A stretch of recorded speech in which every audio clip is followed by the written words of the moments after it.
Today we're going to do a short video on a bridge technique called scissors coup. I just happened to stumble across this morning when I was practicing in Bridge Master. So I figure we'll tie up a couple of lesson points here about how to use Bridge Master and how to do Sherlock Holmes work and this technique that has a neat little name called the scissors coup. So when you log on to BBO, I want you to go to Practice and Bridge Master. And this is where I'm at right now in my practice is level 4, and A12 was the deal where this came up.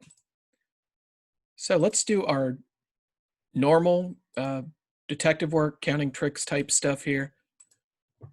We get to 4 spades, and you'll notice if you look at the auction, and we can always click in the auction button to remind us of what's going on. On this hand, it's actually very important what the auction is because we get a super big piece of information in that West has opened 1 no trump. Okay, so anytime this is the case where one of our opponents has shown a specific number of high cards, we should be asking ourselves, what does that mean about the rest of the hand? So here we have 3 high cards in spades, 8 in hearts, and 10 in clubs, which is, by my math, 21, leaving the opponents with 19. And West purports to have 15 to 17 of these. So we know an awful lot about the hand. Some other, namely that West has 15 to 17 of the 19 and East has 2 to 4. So East has got room for about 1 card here. If we ask ourselves about the rest of the deal and what that says, one big thing from the Sherlock Holmes video that I encouraged you to do was consider a suit like this diamond suit where you are missing ace, king, queen, jack, and you know that the person on your left has the majority of the high card points. Anytime this suit doesn't get led, there's a pretty big inference that East has one of these cards, and specifically probably one of the 2 middle cards, right? Like if West had certainly ace, king, queen, jack of diamonds, he would have preferred to lead a diamond probably. And if he had king, queen, jack, you would probably see the king of diamonds led rather than the 9 of clubs. And if he had queen, jack, you probably would have seen the queen led. On and on. What all these cases get to is that East probably has the king or queen of diamonds, such that West isn't looking at a sequence in diamonds. Okay, so that's probably East's card.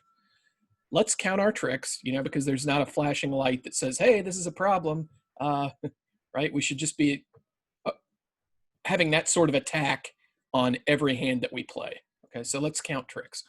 Once we knock out the ace, king of spades, we've got 3 of those. We have 2 hearts, the ace and the king for 5. We have 4 clubs for 9. And we need a 10th trick somewhere. That's going to have to come from guessing who has the queen of hearts.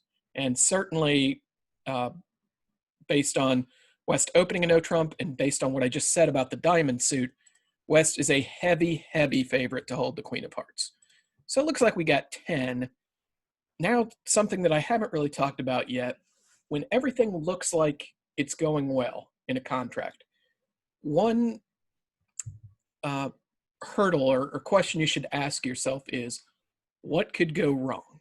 So on this hand, what could go wrong to allow the defense more tricks than the ace of spades, the king of spades, and the ace of diamonds? Where could a 4th trick come from for the defense?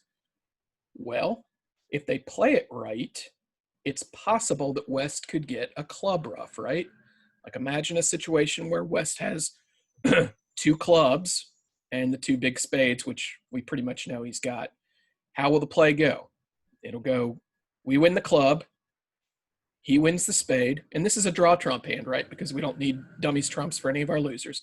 So we win the club, he wins the spade, he plays his 2nd club, which we win, we knock out the other big spade, and the problem if he's got a doubling club is that he can reach his partner's hand in diamonds to get that 3rd round of clubs to ruff and set us 1. Is there anything we can do about that? That's the topic of today's talk. we got a neat little play called a scissors coup. And what we're going to do is right away at trick 2, we are going to cut the communications between the two hands by playing a diamond. This has the effect of losing our diamond now and destroying the communication between the east-west hands. So we're going to play a diamond right away. And east is now shut out of the hand. We'll notice that east played the king of diamonds there, which almost certifies that west has the queen of hearts, because without it, he'd only have a 14 count. Okay, so we win the club. We knock out one big spade. We ruff the diamond. We knock out the other big spade. There's one trump left to be drawn. And now we can pretty much just take this heart hook. And it works, and we're home. Okay, that's 10 tricks. Let's quickly do it the wrong way, just so you can see what happens if we don't destroy the communication between the two defensive hands. Finish out these tricks. They used to have a claim button on these, but they don't have that any longer. Maybe people were abusing it, I'm not sure. And we get a little star that feels good for our self-confidence or ego or whatever that is that's called. Let's go back and do it the wrong way, okay? Same exact suppositions. Looks like east has a diamond card. West has all the other stuff. We count our tricks. We've got 10. We intend to take the heart finesse through west. Okay? But this time we get sloppy. We go ahead and attack trumps right away, failing to see what the problem is here. So west wins a big trump, and he plays his second club, right? To void himself of clubs, so that when he wins the other high trump, he can cross to his partner's hand in diamonds. Note the east makes a heads-up play here of the king of diamonds. That's his entry. And now when he plays a club back, west has a trump to ruff it with, and we get the gong. On the previous versions of the software, you actually did get something that sounded like a gong, which was much more shaming, but that's kind of not in vogue in our culture anymore. I'm a pretty big believer in shame, actually. Anyway, that's combining some techniques. You're combining your Sherlock Holmes tools of figure out where the high card points are, figure out what the distribution is based on the auction. We are going to use our new technique of when everything seems right, ask yourself what could go wrong and see if there's a way to anticipate it. On today's hand, there was. It's called the scissors coup. And it's the scissors coup because you're cutting the communication between the two hands. And yeah, the third thing is, this is how you do Bridge Master.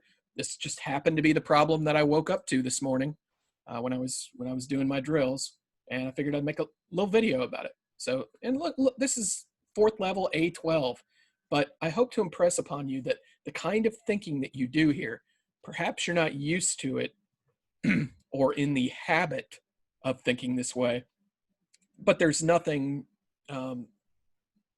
unreachable about this. It's not rocket science. You just have to follow bridge logic and get enough experience with these types of plays, and you'll notice that you're certainly capable of doing these.